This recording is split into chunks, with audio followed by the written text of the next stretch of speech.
Yo, what's good, everybody? Welcome to the Backstop. I'm Paulie Jackson. I'm Bruce Maxwell. And this is our next episode of the Backstop. Welcome, boys. Today we have our guest, Tyquone Greer, out of Chicago's West Side. Ty, thanks for coming and join us. I just want to tell the people a little bit about you. Tyquone is a Chicago legend in the basketball community, somebody that has made a staple for himself in Chicago city basketball, as well as the surrounding areas. Also a feature of the Shot in the Dark film that was based around his situation growing up in Chicago during his basketball career there, as well as moving into his college career, the adversity he faced, and things like that. College grad, the one and only Tyquone Greer. Ty, welcome, bro. Hey, thank you guys for having me. It's definitely a pleasure. It's an honor to be in this situation as such, being able to speak. I'm definitely proud of you guys for the foundation that you guys has built, and allowing you guys to be able to share thoughts and things of that sort that maybe people have the same thoughts. So definitely a pleasure. Oh, for sure, man. It's a pleasure to have you on, man. I watched your documentary, and I was in awe. I've got some people in Chicago and some places like that, but to see that at that age, it was a lot, and it kind of rolls into my first question. Like, looking back, like, can you talk about being in that situation, whether it be what you had to think about every day you woke up to stay out of trouble, what kind of obstacles you went through on a daily basis just to keep your mind like moving forward and not succumb to what was surrounding you? Okay. That's a great question, actually. To be honest with you, looking back at it, I can be totally honest with you, it was never a thought because it was a part of my lifestyle. It was my everyday living. So with that being said, you get so immune to it to the point where you don't realize how much is affecting you, both negative and positive. So for the most part, when I look back at it, it's just like, man, it helps motivate me, because when I look back and just see how tough and how rough my past was and what I had to, all the obstacles that I had to, surpass and things of that sort, it just make me appreciate the route that I'm taking and where I'm at now and where I've made it. It just make me appreciate it so much more. You know what I'm saying? I have a story that I can share with my son or anyone that's in my current position that, that is youth, as far as youth that's in my current situation and things of that sort. I definitely enjoy looking back at it and being able to share that. Hell yeah. No, it's it's motivational. We all come from different areas. Mine's a little different. Like, okay, growing up in Alabama, okay, with a lot of racism, a lot of country folk. Exactly. So it's different. But so it's good to hear you say, like, it was really never an option. Like, you never wanted to be that way. Like, even growing up in it, you never wanted to be that way, which a lot of people in those situations, they tend to take the common route. Yeah. So to hear that thought process, man, that's awesome. Yes, sir. And to be honest with you, I can honestly say I'm blessed to be one of those ones to be able to be in that situation and still be able to make it out. You know what I'm saying? To be able to be aware and to be able to just want to do different. You know what I'm saying? I know a lot of my friends, a lot of guys that I grew up with, we all had the same dreams, to play professional basketball of some sort. But obviously that's the average or the majority of teenagers growing up dream is to play professional basketball. And with that being said, we really don't have those outlets to get us to that stage, or those people who actually experience to be able to give back, to give us the knowledge that we need to to not make the mistakes that the majority of us are making. You know what I'm saying? That puts us in a bad position to not be successful. You know what I'm saying? So it's just we need more people that have made it down that journey to be able to come back to share and give that feedback that is needed. You know what I'm saying? To be able to like I say, not make those same mistakes, because I don't know if you guys know, but I'm back working with CPS. So I'm back at my old high school working in teaching and coaching. Yeah. Just being there is just a different generation of kids. You know what I'm saying? And me being able to say that I'm from that neighborhood, I went to this high school not just too long ago, I was in you guys' shoes. So I'm able to be able to tell you guys raw, I saw the change. I was there. I was in the midst of that change, because at one point in time, it wasn't as crazy as it is today. Gun violence wasn't as bad as it was. You were able to go out, hang out, friends on the weekend, and not have to worry about your life being taken. And now to the point, it's just like you can't even go to the store without having to worry about if somebody gonna have a shootout, or if they look, what I'm saying? It's just like too much going on at this current moment.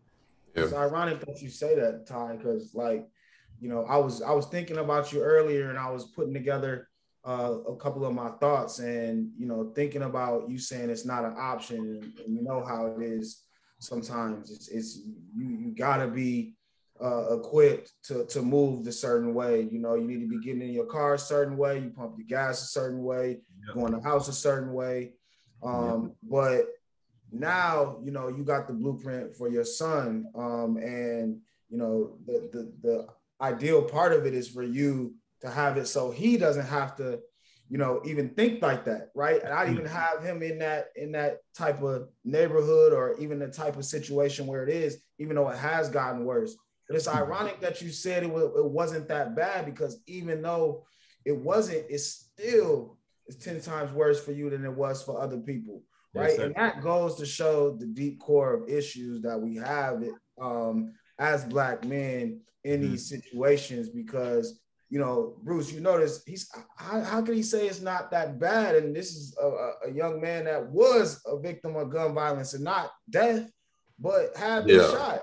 You know what I mean? And I also have, but with including Tyquone, over 5 close friends, at least 5, and my bro that have been shot before.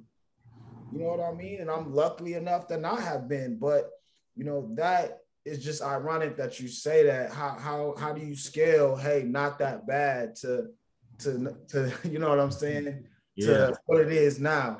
And maybe you could give examples of that in the school now. Like, what is it like, and what needs to change in the CPS now that you work there? Okay, for the most part, like I say, it goes back to being immune. When you're so used to something, it's just, like I said, it's become part of your lifestyle, to the point where you don't even realize, like, this is not normal in other places. Other places, this is through the roof upscale. It's like, oh man, I gotta move. But to us, it's like, okay, it can get a little worse, or it can get worse, because we seen worse. We didn't see when it was not worse. So with that being said, it's just, you become immune to it. But right now, it's at a new level.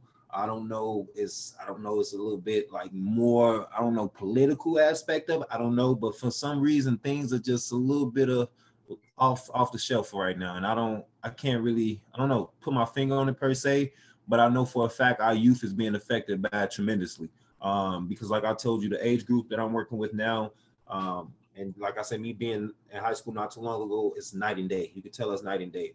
It's like no real respect for the adults from the youth, and that was a thing back in the day. Like I tell my colleagues, we always had our 1 or 2 bad apples, that just come with it. That's the nature of it. But right now it's the majority, and I can tell that it's starting from at home. When we can't give respect at school, then I can only imagine what's going on at home, because there's no consequences. The kids know that there's no consequences. The reason they even could step up to even disrespect an adult, and that's just where it's at right now. And that's from my standpoint. A lot of the kids know that I'm close to them in age for the most part, which is a good thing, because like I said, now I'm in this position, coming from the position that you guys are currently in. I was just that kid in you guys' shoes, and now I'm certified to CPS, a degree, the whole 9. So with that being said, I chose to come back so that I can give the kids the knowledge, like, hey, just because you guys are from this neighborhood don't mean you have to fall victim to this neighborhood. It's definitely up to your mindset. It's whatever you think you can do. Whatever is a thought is real life. You know what I'm saying? That's something I preach to my kids all the time. Hey, you guys, hey, I understand exactly how you feeling. I know what's pulling you, the whole 9. But at the end of the day, you guys could definitely make a difference. You don't have to fall victim to your neighborhood at all. Yeah, that's big on the respect thing, because I play professional baseball, and I work with kids, and I'll go around, and I think it's just also today and age, man, the society. Yeah, big time. Like, it's just like I've been around in the last 5-10 years, man, and it's like the respect for adults, the respect for authority, just Yeah, in general, sir. has been gone out the window with this new generation of kids. Because like when I was in school, because I'm 30, but Okay. when I was in school, I was afraid to piss off my teacher Man. because my teacher would call my pops, and I was afraid of my dad. Yep. Like, not in a bad way, but like I knew I'd get my ass whooped. You know what I'm Yeah, saying? big time. And so, but at the same time, like your authority, your principals, your teachers, your coaches, whatever it is, there was never like a time where I felt like I could disrespect them. Yeah. And it came, like you said, it came from home. Like my parents didn't even let me breathe wrong in my house. Like, because they needed, you need to let them know that there are consequences for acting out and being immature or being disrespectful. Because as soon as you lose that respect for authority, man, like these kids are in. I was talking to a few people the other day. They were like, these kids out here are ruthless nowadays. Big time. I'm like, Big yeah, because they don't feel like they have consequences like we used to have yes. consequences. And then for the most part, we really can't put the blame on the kids. You know what I'm Mm, saying? Because like I said, mm. it starts at For home. sure. You know what I'm saying? So back then, I used to hear that saying, "It takes a village to raise a kid," which is a true statement. Because back on my block, everybody had ties to me. You know what I'm saying? If they felt like I was doing wrong, they was gonna speak on me about it. And if it was too bad, then they go tell my parents, and I was gonna get double disciplined. You know what I'm saying? So now it's just like anybody that's an adult can't say something to a kid without their parents feel some type of way. You know what Not a I'm saying? So whole issue. yeah, Yeah. yeah, whole nother issue. So that knocks down the village because now you're not allowing anyone else to not even physically discipline them, but verbally just let them know like, hey man, I don't think you're doing right, blah blah blah, and you can't, and you get bad feedback back. So it's like it's hard for that village thing to be a thing now. And the conversations between, the village, they're never constructive anymore, right? Like nobody's gathering on the block to talk about what needs to be talked about. It's about the next person's gossip or what happened here, Yep. or what happened here.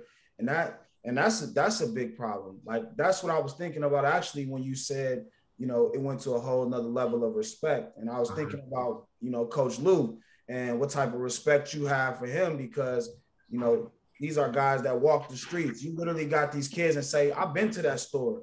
So Mm-hmm. I've been to this school. I've been to this community center. I've been to this block. I've been to this party. I've been to the people's house. I know your mom." You know what I mean? So it's not really many excuses these kids can give you as Mm-hmm. to why they can't do this or that. As long as we're gathering the resources as well, but it comes down, like you said, to the parents. It comes down to the parents having an understanding of, hey, we have a common goal with these children in these Mm-hmm. neighborhoods, and we need to work towards it. Mm-hmm. And we need to start bridging the gap on that communication. And a lot of that stuff even comes down to disputes between the kids. Yeah. The parents want to get into. You know what I'm saying? Mm-hmm. And that's big in Chicago, Bruce, or even everywhere. Like people, your kids fought one day, so now y'all don't like each other forever, or they got into it. I mean, Yeah. come on now. We trying to save lives and uplift each other, not make it the petty business. But talk about a little bit about how Coach Lou influenced you as well, and the respect that you gained. Man, to this day is like a father figure to me. I'm actually working alongside Lou right now. He's the one pretty much got me the job with Or. I've been certified through CPS for about a year, but he was the one that go ahead and get me in. So it's man, to this day is a blessing to have such a guy, a positive guy in my life. You know what I'm saying? Where I can get both positive and negative feedback. Well, I'm not even gonna say negative feedback, but positive, criticism, positive criticism. I get that. He's honest with me at all points, no matter if I'm wrong or right. He's gonna be totally honest with me. And me being the person that I am, I need that in my life. I don't need nobody sugarcoated.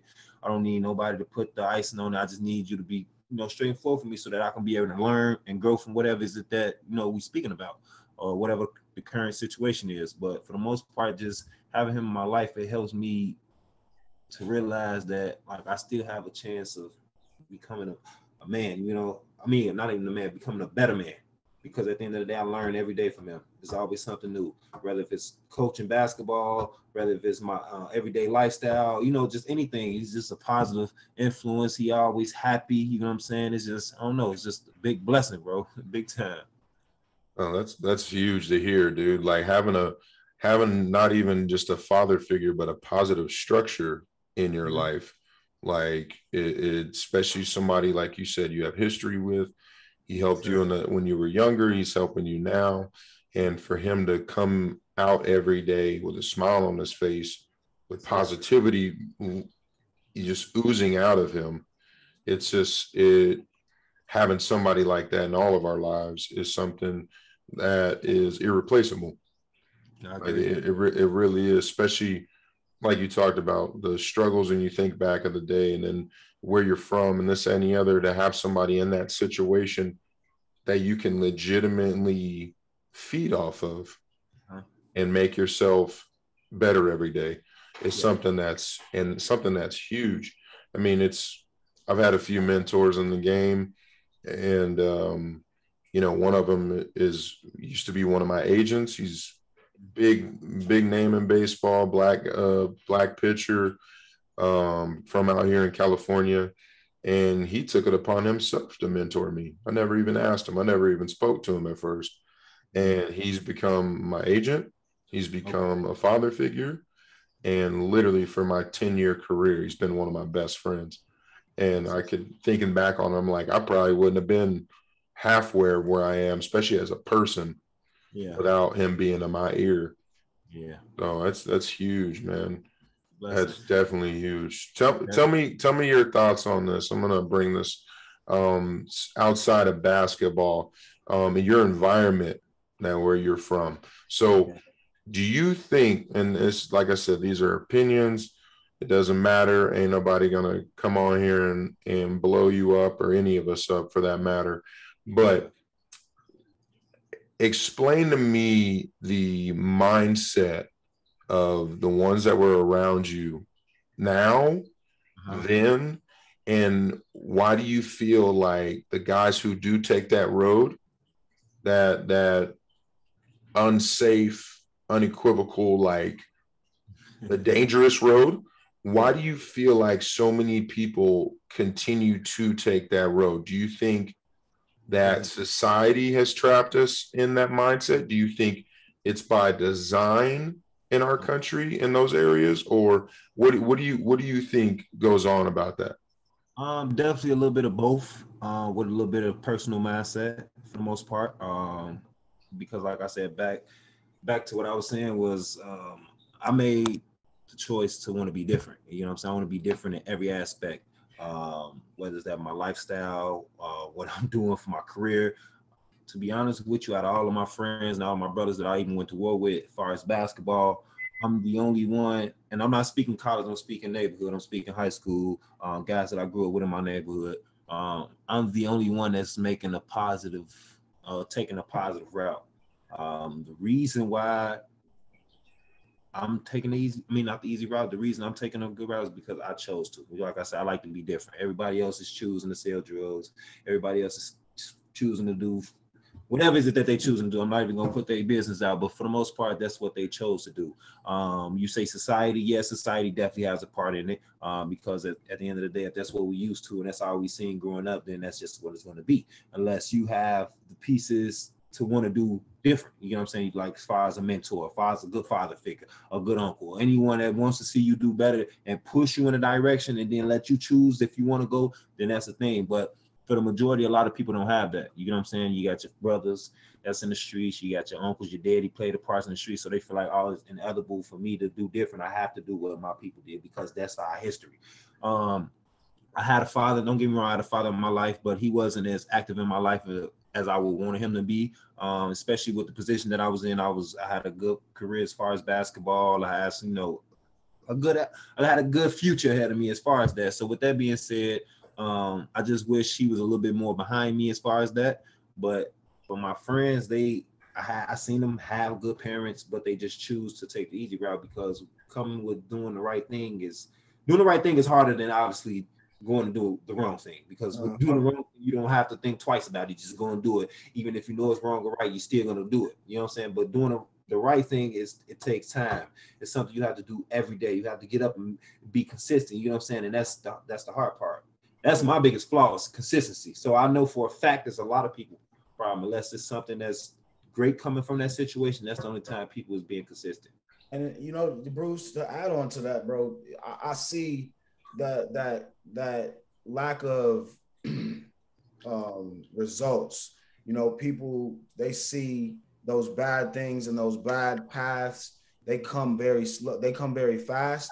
If the result is, you know, right away, or they don't come, and people don't like that. You know what I mean? You could be in the streets and you could get you some money real quick, but then you fall very quickly. You know, but when it takes a grind and you don't really see that state championship or state, whatever the case may be, to the end of the year, you got to make it through the whole season. You might get into it with coach in one practice, and then next thing you know, I cussed out the coach. Now the coaches is saying we need to talk. Now you don't want to talk, and now you're off the team. Now you feel like you gotta feed somebody at home. You gotta feed, and you just a teenager. You know, and other people in bad situations around you, and you feel like you got to save the world now, not realizing, hey, these people made a lot of decisions to get themselves to where they are now as adults, right? So you need to focus on your future. You need to focus on where you're headed. But that weight is heavy on a lot of these kids to save the world, to save their situation at 15, 16, 17. And the only way they see that happening with a lot of money is through the streets most of the time. Oh, okay, I see him. He got a car. He was able to buy a car for his little sister. He was able to buy a car for his mom. He was able to get them into a nice apartment. He was able to do this, but then he go away, you know, and then all that's gone. And, you know, it's a cycle, and it's a cycle. Big time. So I agree with him. There is, you know, there's choice at times where you do have those figures that can jump into your life and, you know, choose to guide you in the right direction. And you either choose to take it or you don't. Exactly. Sometimes it's shakier. Sometimes they stick with you longer than others stick with you. Sometimes they give up on you. You know, so, and then other times it's just straight up like, hey, being a follower. It's a lot of that nowadays, man. It's a lot of people just falling into that following situation. It's crazy too, because like when I was growing up, man, my dad's ex-military, and there was never a choice not to do like what was right. You know, there was not even like, I never even thought about it. Like I never, don't get me wrong, I didn't grow up in you guys' environment. Like I grew up out in the country, you know, but we had different, me and my sister had different battles, but being athletes, being mixed, this, that, and the other, our parents not being from Alabama also.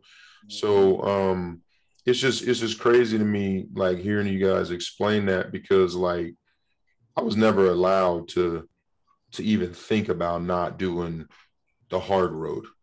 Like, and what I feel like nowadays, and Paula, you and I have talked about this on different levels, but nowadays everybody wants everything right now. And the road of success and the road of betterment, especially as a man, is very lonely, and it's very difficult. And it's like people see that, and people don't want to be in it for the long haul. You know what I'm saying? They don't want to, like you said, consistency, dedication, sacrifice. People don't want to do that. But if you also don't have that person at home or in your circle that's pushing you to do it, there's really, like, your decision really relies on basically your mood for the day. Like, so, and when you go that path, like the wrong path, all you need to do is mess up once. Like, that's it. Like, you can try the path to success and for betterment and wealth and fail and be able to keep going. But as soon as you mess up, like, for example, bringing us back to you, Ty, I forgot his name, but your man in the film that got put away, he came back, he got put away again for the same exact thing. it, it's like once you do it, it's very hard to not like revert back to it, especially in something in that magnitude. Like it's very, very difficult. And so it's like I learned so much by watching your film, dog. And I just wanted to ask, like, are you still close with Coach Adams? Like what kind of differences from your experience in high school? So as a certified teacher and coach, what are you doing differently outside of just the normal, like talking like this ain't good, this, that?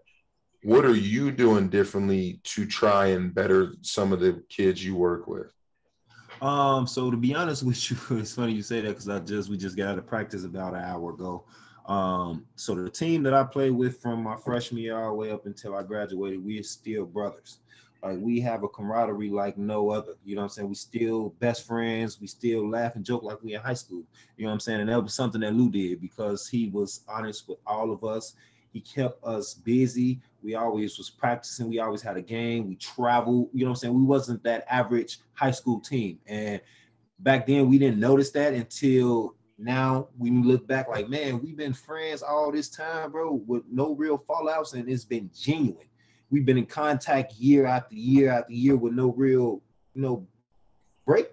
So with that being said, Lou helped build that because I have no other relationships like I have with those guys with anybody else.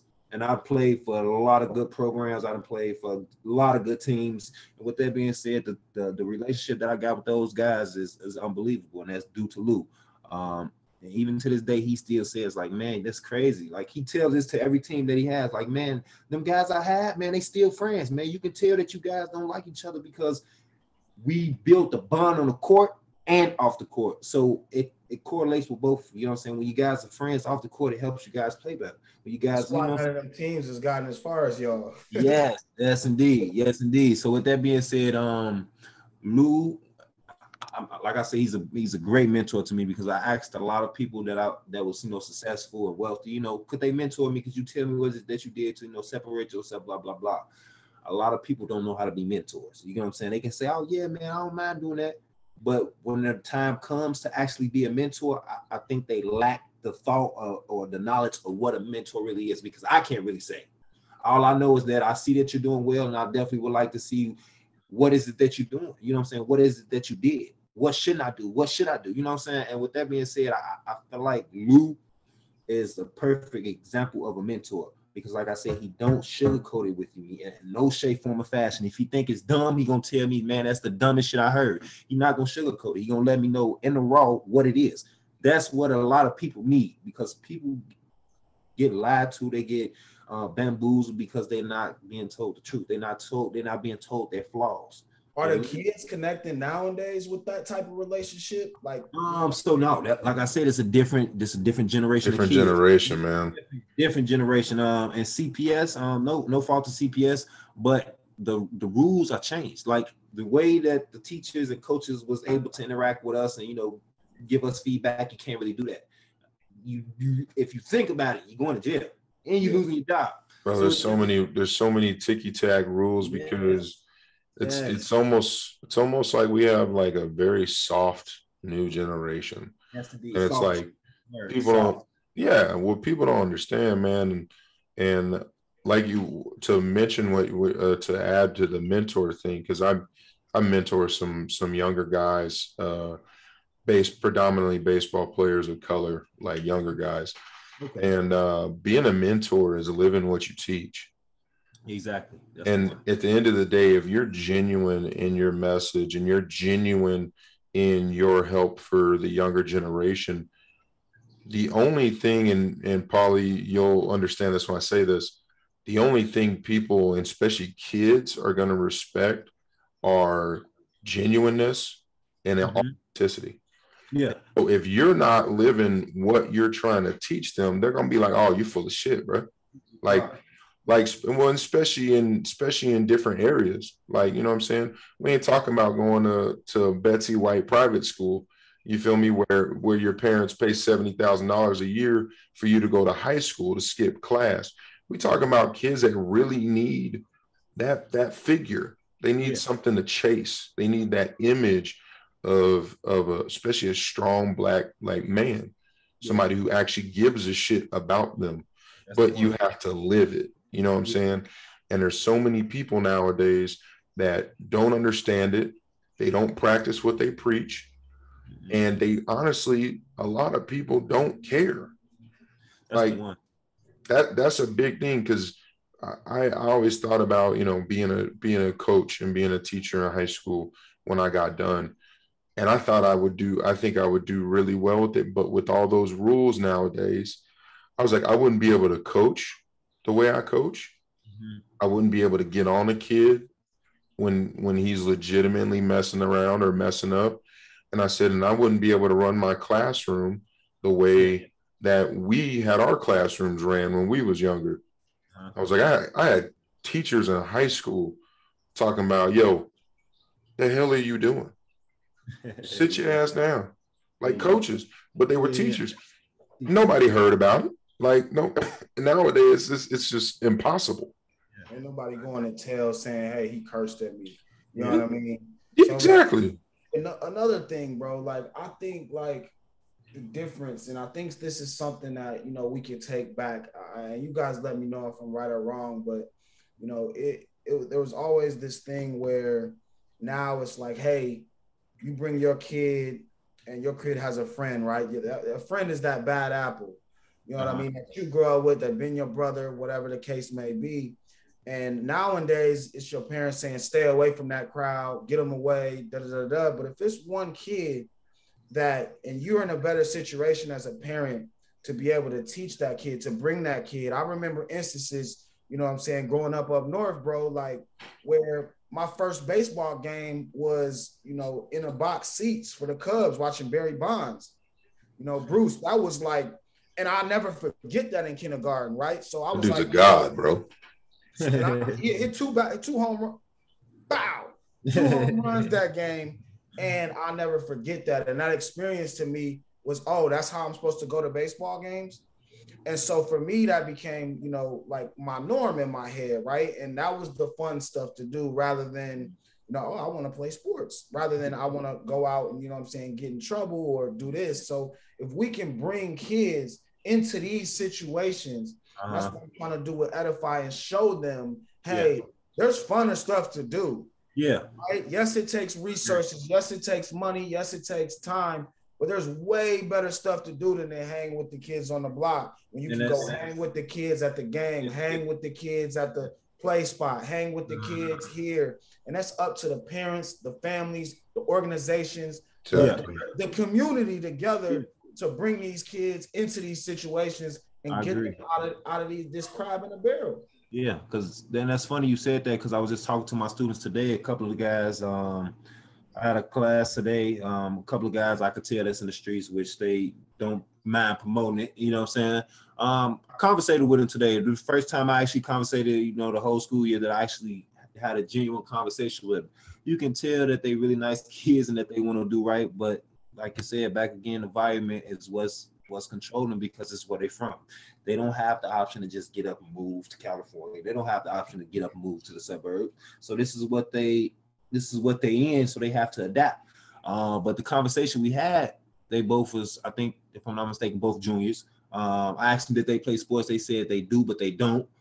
So I was like, man, you guys got to play some type of sport. You know what I'm saying? Whether if it's not now, then make sure you play your senior year, you know what I'm saying? Because at the end of the day, you want to be able to say you did it. You don't want to go your whole high school career without even playing not one sport. Get into, and this is what all, exactly. And this is what all my students, I tell them, man, go. Whatever the school offers, join it. I don't care if it's a chess club, checkers, join it.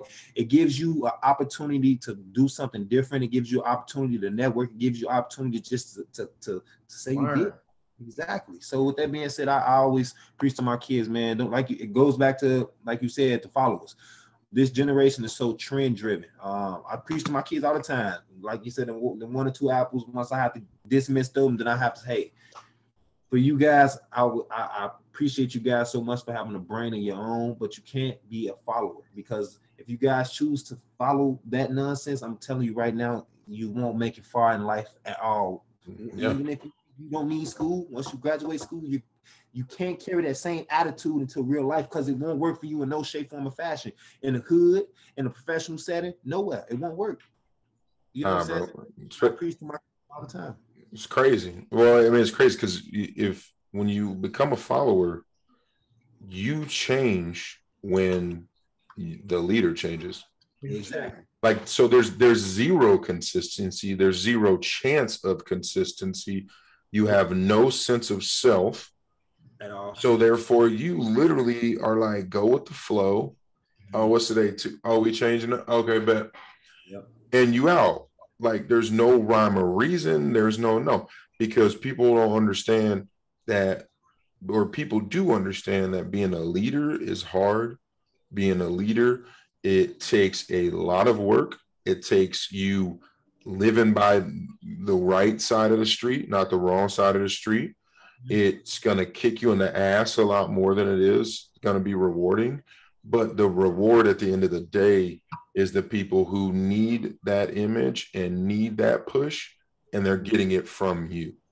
Like, I've been kicked in the ass in my career over standing up for what was right, standing up for what I was raised to do. And I've still hit my peaks and my valleys, and I'm still working my way back to where I feel like I belong. But it not even close has been easy from a political side, from a social side, from a professional side. But every day, like, my phone gets hit by a couple of these kids that look up to me, from kids back home where I'm from, and I don't even go home, that still look up to me. These kids in other countries that look up to me because of what I can do and what I stand for on and off the field. And so, is it lonely? Hell yeah. Is it hard? Hardest thing on the planet, especially as a Black, brown man. Yeah. But at the end of the day, I'd rather sit here and have days of struggle and be able to come home knowing that I'm doing things the right way. Yeah. And people are receiving it. Like, the kids that I know that have rough lives at their homes, they reach out to me. I'm 30 years old. They reach out to me for advice on being a young man, taking care of this in college, taking care of this in their first year of pro ball. How should I ask these questions? How should I, like, things that they can't talk to their parents about. Exactly. Because their level of respect for me and what I've done and what I continue to do is that high. That's what keeps me motivated. This shit sucks sometimes, dude. Mental health is a real issue out here in the world. And I try to advocate for all these things because I've been through it and I survived it. And, like, what you're doing, bro, is crazy, because I love it, because there's not enough people that succeed, and especially in areas of need. They succeed from struggling times as a kid, and they never come back to help. They never come back to influence the next generation. They never come back to even give their time to that next generation. They get money, they move, and they never come back, instead of coming back where they need them the most. Because the number one thing you're doing and influencing is these kids are getting a very familiar face, a very consistent face, and there's not one thing they can tell you that you don't know about, been through, overcame, and moved on from. Exactly. So they can't bullshit you. Exactly. That's the one. I think, man, the crazy thing is I've learned so much from both of you. Bruce recently, Ty over a couple of years of us knowing each other. And I think that both of you have pushed through so much adversity in your lives that that it's almost obviously not enough to put on paper, but I look up to both of you for it. But, you know, on top of that, you guys have actually done a lot of great things. And I want to talk about a moment in both of your life. And it's a question for both of y'all.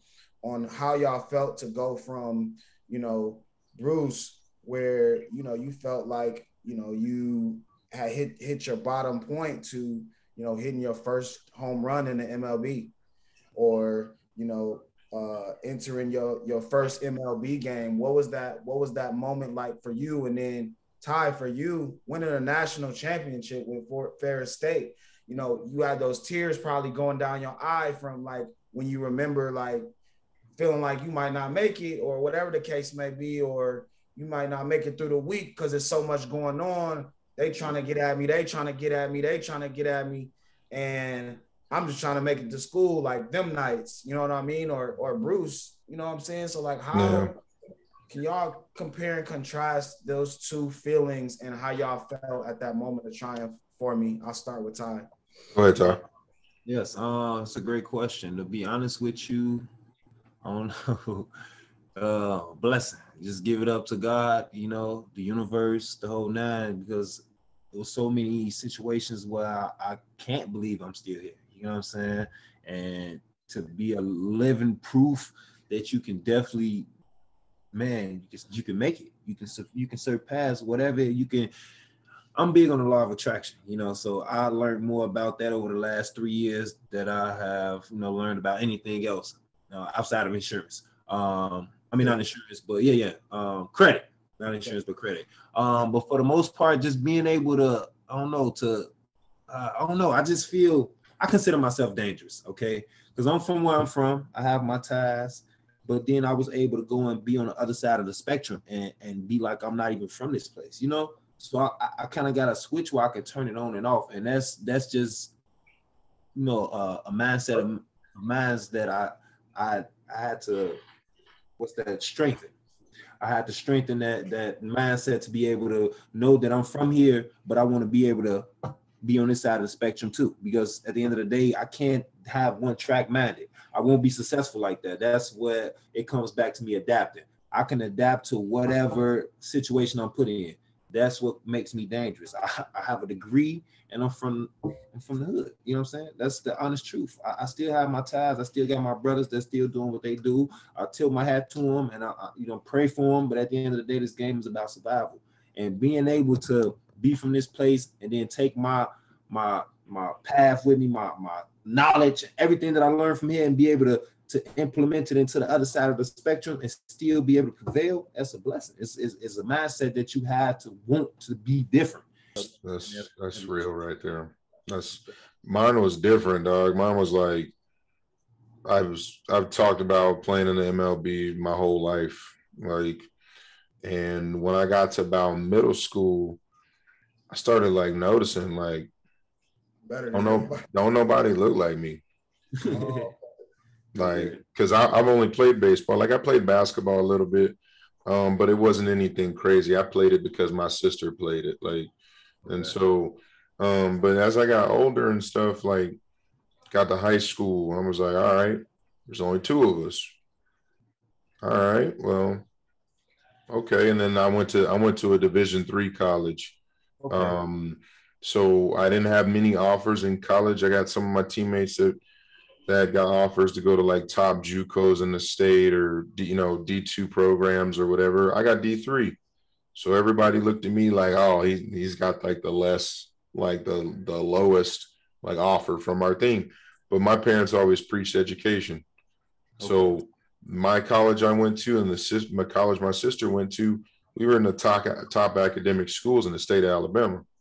Okay. So, and that was kind of like a focus. It was like, yes, you're good at your sport and you want to play it, but at the end of the day, sports don't last forever, but your education will.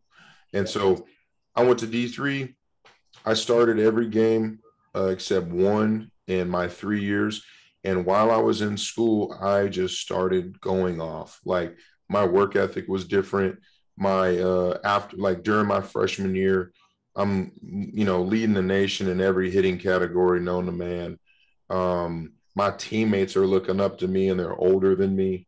Like, well, I was just like, oh, so this could be a thing. Like pro ball could be really on so I started busting my ass. Like I wasn't the greatest in school. I'm not gonna lie to you. Like I was good in high school. College was a little different, but I was hitting, I was running, I had dropped weight, I had gotten in shape, and my junior year rolled around, and I had letter after letter after letter, questionnaires, inquiries, phone calls from almost all 30 teams in Major League Baseball. And so I was like, yo, okay, this could be a thing. So I kept it open. And when I got drafted, I'm the second highest Division III player to ever get drafted in the MLB draft. And so when I got drafted, bro, my parents were like freaking out, because it was the team that drafted me, the Oakland A's drafted me. I hadn't talked to them for almost a month prior to the draft. And so they called me 10 minutes before the draft. They were like, yo, second pick, this is your money, this is your school, yes or no, need to know now. And I was like, yeah. So it went by surprise. So I get in the pro ball, and I'm like, oh shit, there's black people that play baseball. You know what I'm saying? Blah, blah, blah. They're all Latin dudes. I'm like, shit. Like, you know what I'm saying? Like, all right, now I got to learn Spanish. But through that process, I went through a position change. I went from being an infielder to being a catcher. I had days where I literally were like, you know what? I'm going to give my signing bonus back. I quit. Like, this is the hardest thing I've ever had to do on a baseball field. I was like, I'm surrounded by all these first rounder high school kids that are just doing their thing. I'm over here going through changes, struggling, like whatever. And in 2016 was a year I made my debut. And that spring training was everything. I came into camp that year, great shape, good head on my shoulders. But that year is when shit just clicked. Mm-hmm. And like my catching was nails, my hitting was off the charts, footwork, throwing, you name it, game calling, you name it, I couldn't screw up. And when I got called up, I was hitting 330 in AAA with 11 homers, and I was throwing out I was almost throwing out 55-60% of base runners, like something stupid. And I get called up on my sister's birthday, actually. So I get called up, and I'm like, I'm just like sitting in my room, like packing my stuff, like I'm going to the big leagues. Yeah. Like, and so your whole, like you said, like your whole life kind of flashes before your eyes. Like I could have easily like went a different route. I could have easily did school a little different, went to a different school, could have went to a big D2 or D1 party school and partied my face off. But I chose the hard road to be a better person and to be a better man at the end of the day. And so, dude, my first MLB game, dog, my ass couldn't breathe. I felt like I was walking on clouds. I felt like I faced another rookie, big time rookie that year too. I thought he was throwing 150 miles an hour. Like everything was just so fast. And we ended up winning my debut game. Like I didn't get a hit, but I caught really well and we pitched well. And we ended up winning, and I still have that ball. And it's just like, now, like talking to you guys, and when we do these podcasts, I just think about it like, dog, I've been playing 10 years of professional baseball. Yeah. And I've played in the big leagues for about 2 years now. But it's just like, I did that shit. Like, end of the day, through all the shit, through all the problems we ever had as a kid, the identity crisis, the depression, the things I've been through even as an adult, like I've still been able to find a way somehow, some way, and it comes from the people around me. And so, like, hearing your side of this and watching your documentary, bro, the kudos is real. Like for, first of all, how positive you are, you giving back to your community, not the community, but your community, as a positive role model, as an educated Black man, as a survivor of your surroundings. I mean, bro, I could go on, but it is an absolute blessing to have you on here, because this is the reason why we do this. It's always a blessing with you, Paulie, but I see you all the time. But it's like to feel the authenticity that's always on these things from people that we value and we respect. It's just 100 times over. Kudos to you, dog, and how you go about your business, man. I love it. Thank you, bro. Thank you for the acknowledgement. That's big time. Definitely, man, I'm proud of you as well. I'm proud of both of you guys, you know, like I say, for even building this foundation and allowing an outlet for people to come on here and just, you know, speak and, you know, just give off good vibes. You know, that's big time. We definitely need more of it, and you know, hope you guys can continue to take this to the next level. For sure. Man. Thank you both as well. I'm gonna close with, you know, even the small wins are big wins. I want all the kids, teenagers, adults, everybody alike to just know that even the small things that you do on a day-to-day basis, a week-to-week basis that you think are minuscule, that you get through. There are people that aren't getting through that, and be thankful, be blessed, and stay vigilant in the fact that you are accomplishing things small that will equate to big things. These guys are two testaments to those small wins paying off to big wins in their lives. Again, Ty, Bruce, thank you guys for closing out another episode of The Backstop. I'm gonna see you boys soon. I'm about to close out the rest of this Bulls game, man. Hope we grab this first dub. You know what I'm saying? Yes, sir. Look like they're making some positive moves, man. Man, take care, boys. All right, fellas. Thanks.